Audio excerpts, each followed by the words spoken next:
Owning a jet isn't impossible as many people think, but before you get yourself a private jet, it's important to gauge the factors that influence the total cost of owning a private jet. Think ahead to the types of trips you wish to venture out to and also the frequency. Long trips will surely put a deeper hole in your wallet than shorter ones. In today's video, we'll go over the costs and expenses of owning a private jet. Before we get started, please subscribe to our channel. Now sit back and enjoy the video. The plane needs service. Regular services and repairs vary from model to model, but in general, it varies from between $700,000 and $4 million. That's just for service. You need insurance for your aircraft. You don't have to only make sure your aircraft is insured against all accidental loss or damage, but you also have to cover your crew, passengers, and general public liability. On the Cessna 172, you'll pay about $50,000 per year. All around, insurance rates increase with the plane's age and flight hours. The larger the plane and the greater the payload, the higher the premium will go. You're paying for landing. Fees depend on the weight and the size of the aircraft to maintain the airport's building and runways. In some airports, you may get a free landing if you're refueling there. If you're not refueling there, you'll be paying landing fees, which vary from $100 to $500 each time you land. The fees increase more and more if you're not landing in your own garage. For sure, the bigger and busier airfields may impose more fees due to their bigger area. That's why sometimes you have to get out of your aircraft and travel to another smaller, non-commercial field. The most expensive airport in the world to land at is Haneda International Airport. Every time you land at this airport, you'll pay up to $7,000. That doesn't even include a cup of tea.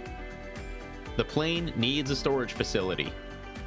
Most millionaires don't prefer to leave their very expensive purchases out in the sun or in the rain. They prefer finding a storage garage or a large place to keep them in.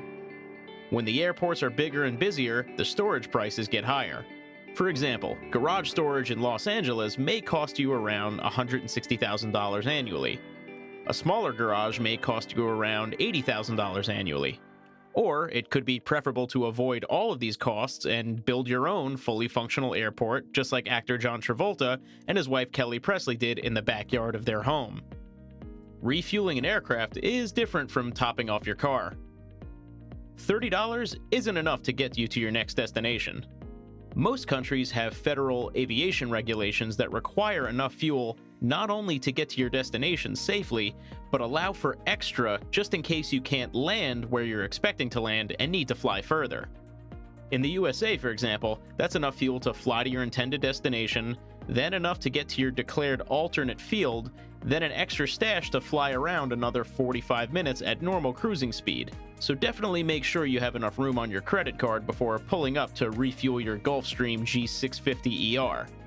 These thirsty gas guzzlers take a whopping 7,000 gallons to fill, which is able to take you a distance of 7,500 nautical miles of flight.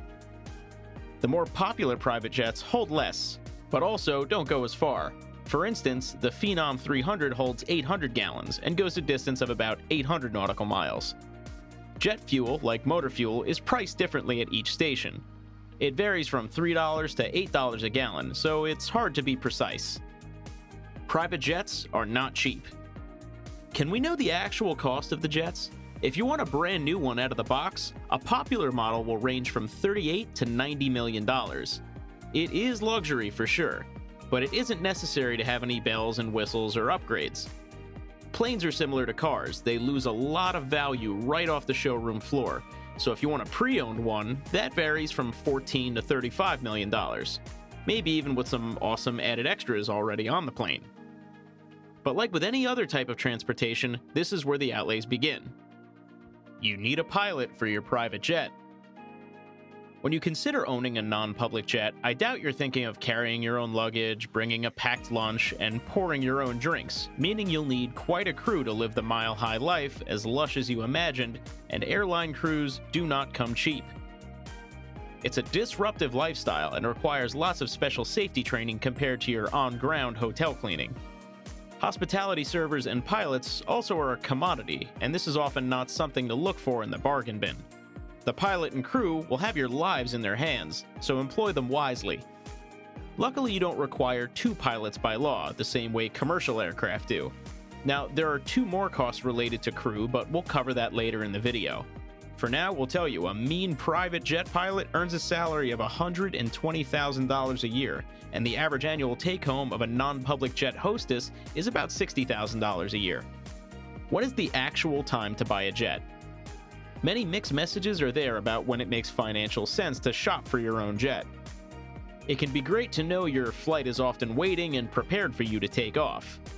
Those selling private jets will tell you if you're in the sky for around 200 hours a year, it makes economic sense to buy a jet. But if you speak to aircraft brokers who offer fractional ownership, kind of like a personal jet timeshare, then they'll tell you that it's not until you average 500 hours within the air it's worth buying outright.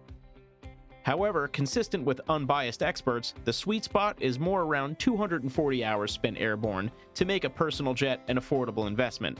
Crew overnight fees can rack up the bills. Remember the added cost of crew board and lodging if you intend on staying over at your destination?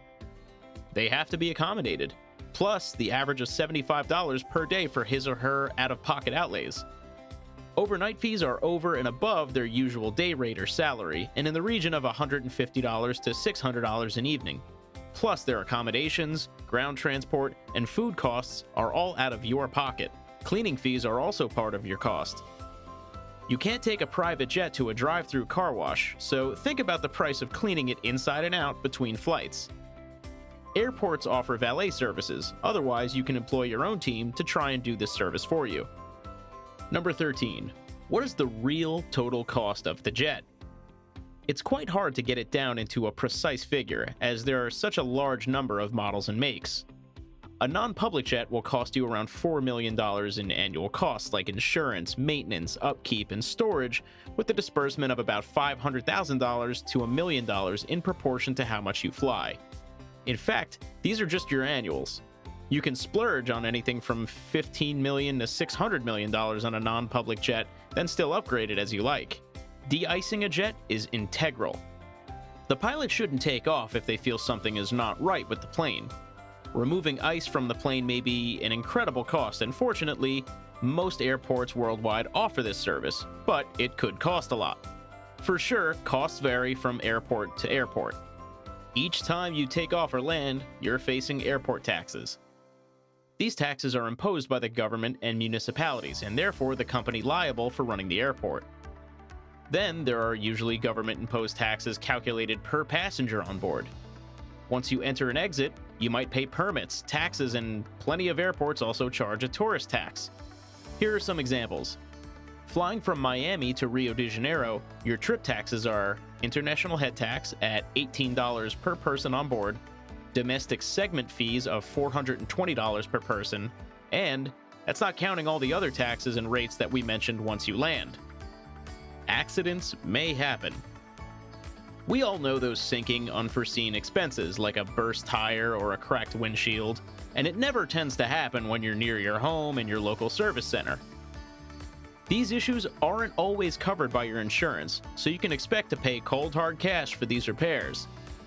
Jet tire replacement costs are in the region of $2,000 to $3,000, but this also varies depending on which country you're in and the exact model needed.